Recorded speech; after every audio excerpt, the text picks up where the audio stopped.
আমি কি জিজ্ঞাসা করব ও আমার মেয়ে কিনা? কিন্তু যদি ঘৃণা করে, যদি বলে তুমি মানবের কলঙ্ক। কি চিন্তা করছেন?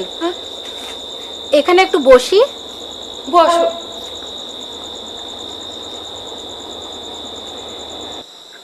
আপনার তো খুব টানাটানির সংসার। দুলালের ইনকামে কোনো রকম চলে যায়। শুনেছি এই গ্রামে মেয়ে বিক্রি হয়।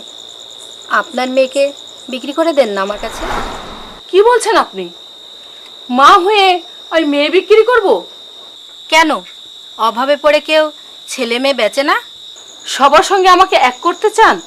আপনি তো আপনার মেয়েকে মাত্র 20,000 টাকায় বিক্রি করেছেন।